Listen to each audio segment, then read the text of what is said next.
সকল বিশ্বাসী ভাই বোনেদের জানাই জয় যিশু।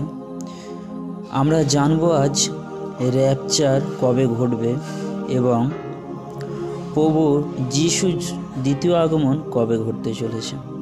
মথিলিখিত সুসমাচার 24 অধ্যায় 3 পদ থেকে 51 পদের মধ্যে আমরা পেয়ে যাই সে বিষয়ে। চলো আমরা সে বিষয় বাইবেল থেকে দেখে নিই।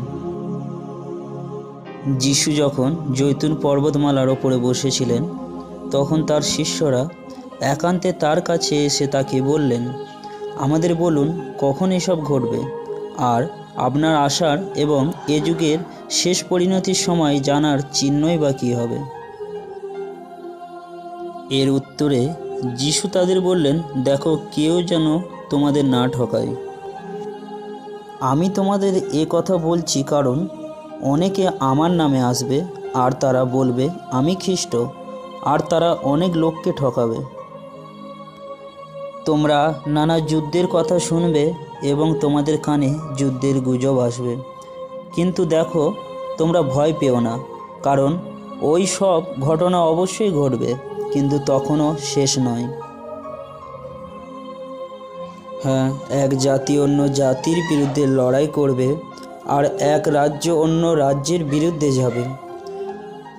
সর্বত্র দুর্ভিক্ষ ও ভূমিকম্প হবে, কিন্তু এসব কেবল যন্ত্রণার আরম্ভ মাত্র। সেই সময় শাস্তি দেবার জন্য তারা তোমাদের ধরিয়ে দেবে ও হত্যা করবে। আমার শিষ্য হয়েছে বলে জগতের সকল জাতির লোকেরা তোমাদের ঘেন্না করবে। সেই সময় অনেক লোক বিশ্বাস থেকে সরে যাবে। তারা একে অপরকে শাসনকর্তার হাতে ধরিয়ে দেবে, আর তারা পরস্পরকে ঘেন্না করবে। অনেক ভণ্ড ভাওবাদী আবির্ভাব হবে, যারা বহু লোককে ঠকাবে।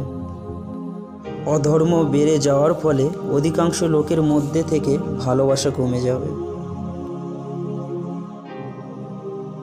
কিন্তু শেষ পর্যন্ত যে নিজেকে স্থির রাখবে সেই রক্ষা পাবে। তাই প্রভু যিশু যা যা ভবিষ্যৎবাণী করে গিয়েছিলেন শেষের দিনের বিষয়, তা আজ আমরা দেখছি। আজ যুদ্ধ অনেক জায়গায় হচ্ছে এবং যুদ্ধের গুজবও আমরা শুনতে পাচ্ছি। আজ এক জাতির বিরুদ্ধে তারা জেগে উঠেছে। অনেক জায়গায় আজ দুর্ভিক্ষ আমরা দেখছি, আর এক রাজ্যের বিরুদ্ধে জেগে উঠছে এবং অনেক জায়গায় হত্যা করা হচ্ছে খ্রিস্ট বিশ্বাসীদেরকে, এবং অনেক জায়গায় ভূমিকম্পও হয়েছে। একে অপরকে আজ খ্রিস্ট বিশ্বাসীরা ঘেন্না করছে। কেউ মদ্যপান করছে, কেউ বা জুয়া খেলছে। তারা বিশ্বাস থেকে সরে গিয়ে তারা এই সমস্ত কাজে লিপ্ত হচ্ছে। তাই দেখো, বাইবেল যা বলছে আজ সবই তো পূর্ণ হচ্ছে। তাই আমাদের সাবধান থাকা দরকার, আমাদের শেষ পর্যন্ত স্থির থাকা দরকার। যা এই পৃথিবীর মধ্যে পাপাচার রয়েছে তার থেকে আলাদা হওয়া দরকার। আমাদের বাক্য তাই শিক্ষা দেয়। আর রাজ্যের সর্বজ্ঞ এই সুসমাচার জগতে সর্বত্র প্রচার করা হবে। সমস্ত জাতির কাছে তার সাক্ষ্যরূপে প্রচারিত হবে, আর তারপরেই সেই সময় উপস্থিত হবে। তোমরা তখন দেখবে যে ভাওবাদী দানিয়েলের মধ্যে দিয়ে যে সর্বনাশার ঘেন্নার বস্তুর কথা বলা হয়েছিল তা পবিত্র স্থানে দাঁড়িয়ে আছে। যে কথা পড়ছে সে এর অর্থ কি বুঝুক। হ্যাঁ প্রিয় বিশ্বাসী ভাই বোনেরা, সেই অ্যান্টিক্রাইস্ট বা খ্রিস্ট বিরোধীর কথা বলা হচ্ছে, যে নিজেকে সেই পবিত্র স্থানে দাঁড়িয়ে নিজেকে ঈশ্বর বলে দাবি করবে, সেই অ্যান্টিক্রাইস্ট, তার বিষয়ে বলা হয়েছে এখানে। যেমন আমরা এই সুসমাচারে এই বাক্য দেখলে জানতে পারি, দেখো কেউ যেন এ বিষয়ে তোমাদের কোনোভাবে প্রতারিত করতে না পারে। সেই দিন আসার আগে পৃথিবীতে ঈশ্বর বিরুদ্ধে বিদ্রোহ দেখা যাবে। সেই পাপ পুরুষ ধ্বংস হওয়াই যার ভাগ্যে লেখা আছে, সে প্রকাশিত না হওয়া পর্যন্ত সেই দিন আসবে না। যা কিছু ঈশ্বর নামে আখ্যাত ও উপাসনার যোগ্য, সে তার বিরোধিতা করবে ও সবার ওপরে নিজেকে প্রতিষ্ঠিত করবেন। সেই পাপ পুরুষ এমনকি ঈশ্বরের মন্দিরে গিয়ে সেখানে আসন করে নেবে এবং ঘোষণা করবে যে সে ঈশ্বর।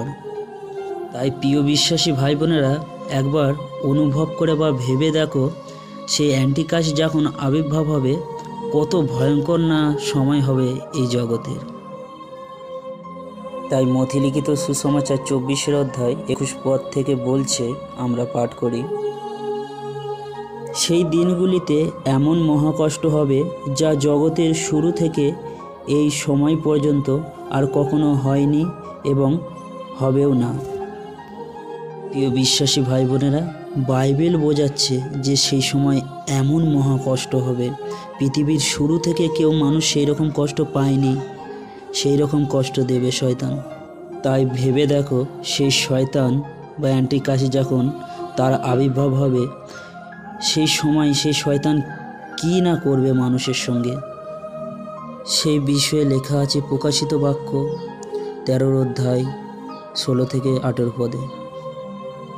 এই পশু কি ক্ষুদ্র কি মহান, ধনী ও দরিদ্র, স্বাধীন ও তীর্থদাস, সকলকে তাদের ডান হাতে অথবা কপালে এক বিশেষ চিহ্নের ছাপ নিতে বাধ্য করল, যাদের পশুর নামের ছাপ বা সংখ্যাসূচক ছাপ ছিল না, তারা কেনা বেচার অধিকার হারালো। যে বুদ্ধিমান সে ওই পশুর সংখ্যা গণনা করুক, এর জন্য বিজ্ঞতার প্রয়োজন। ওই সংখ্যাটি একটি মনুষ্যের নামের সংখ্যা, আর সেই সংখ্যা হচ্ছে 666। মথিলিখিত সুসমাচার 24 অধ্যায় 22 পদে লেখা আছে, আরও বলছি, সেই দিনের সংখ্যা ঈশ্বর যদি কমিয়ে না দিতেন তবে কেউই অবশিষ্ট থাকতো না, কিন্তু তার মনোনীত লোকেদের জন্যই তিনি সেই দিনের সংখ্যা কমিয়ে রেখেছেন। যারা বাক্য পালন করে, বাক্য অনুযায়ী চলে, তাদের জন্য সেই দিনের সংখ্যা ঈশ্বর কমিয়ে রেখেছেন। তাদের সেই মহা কষ্টের মধ্যে পড়তে হবে না, তার আগেই তাদের র্যাপচার ঘটবে। আর যারা জগতের এই অসুচি জিনিসগুলোর মেতে রয়েছে, তারা রয়ে যাবে এবং তাদের জন্য সেই দিন মহা কষ্ট তাদের হবে। কেননা তারা ঈশ্বরকে ভালোবাসেনি, কিন্তু তারা মন্দতাকে ভালোবেসেছে। তারা নেশা ভাঙের মধ্যে নিজেদেরকে সারা জীবন ডুবিয়ে রেখেছে, তাই তারা ঈশ্বরকে চিনতে পারল না, তাই তাদের জায়গা সেই নরক হবে। আর সেই র্যাপচার বা প্রভু যিশুর পুনরাগমন কবে ঘটবে তা কেউই জানে না। তাই আমাদের প্রস্তুত হয়ে থাকতে হবে, কেননা ঈশ্বরের বাক্য আমাদের বলছে। মথিলিখিত সুসমাচার 24 অধ্যায় 16 পদ থেকে আমরা দেখব, সেই দিন ও মুহূর্তের কথা কেউ জানে না, এমনকি স্বর্গদূতেরা অথবা পুত্র নিজেও তা জানে না, কেবলমাত্র পিতা ঈশ্বর তা জানেন। নোহের সময় যেমন হয়েছিল, মানবপুত্রের আগমনের সময় সেই রকম হবে। নোহের সময় বন্যা আসার আগে যে পর্যন্ত না নোহ সেই জাহাজে ঢুকলেন, লোকেরা সমানে ভোজন পান করেছে, বিয়ে করেছে ও ছেলে মেয়েদের বিয়ে দিয়েছে। যে পর্যন্ত না বন্যা এসে তাদের সবাইকে ভাসিয়ে নিয়ে গেল, সে পর্যন্ত তারা কিছুই বুঝতে পারেনি যে কি ঘটতে যাচ্ছে। মানবপুত্রের আগমনও ঠিক সেই রকমভাবেই হবে। সেই সময় 2 জন লোক মাঠে কাজ করবে, তাদের একজনকে নিয়ে যাওয়া হবে, অন্যজন পড়ে থাকবে। 2 জন স্ত্রীলোক জাঁতা পিষবে, তাদের একজনকে নিয়ে যাওয়া হবে আর অন্যজন পড়ে থাকবে। তাই তোমরা সজাগ থাকো, কারণ তোমাদের প্রভু কোন দিন আসবে তা তোমরা জানো না। ঠিক তাই নোহ যখন জাহাজ বানাচ্ছিল, তখন সকল মানুষ তাকে দেখে হেসেছিল।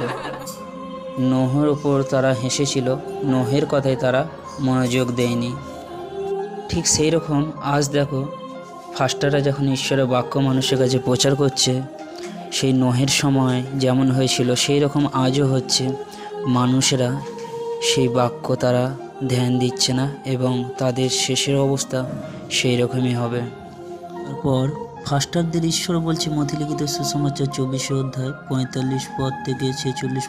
সেই বিশ্বস্ত ও বুদ্ধিমান দাস তাহলে কে, যার ওপর তার প্রভু তার বাড়ির অন্যান্য দাসেদের ঠিক সময়ে খাবার দেওয়ার দায়িত্ব দিয়েছেন?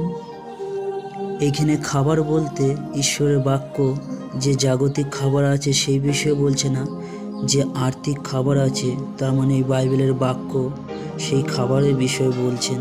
তাদেরকে সেই বাক্য দিতে বলছেন, যাতে সেই বাক্য জানার দরুন তারা অনন্ত জীবন পায়। সেই খাদ্যের বিষয়ে ঈশ্বরের বাক্য বলছে তাদের। লেখা আছে, সেই দাস ধন্য যার মনিব ফিরে এসে তাকে তার কর্তব্য করতে দেখবেন।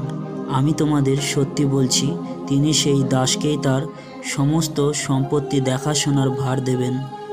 হ্যাঁ প্রিয় বিশ্বাসী ভাই বোনেরা, যত কষ্ট দুঃখই হোক, ঈশ্বরের বাক্যকে প্রচার করে যেতে ঈশ্বর বলছেন। সকলকে জয় যিশু।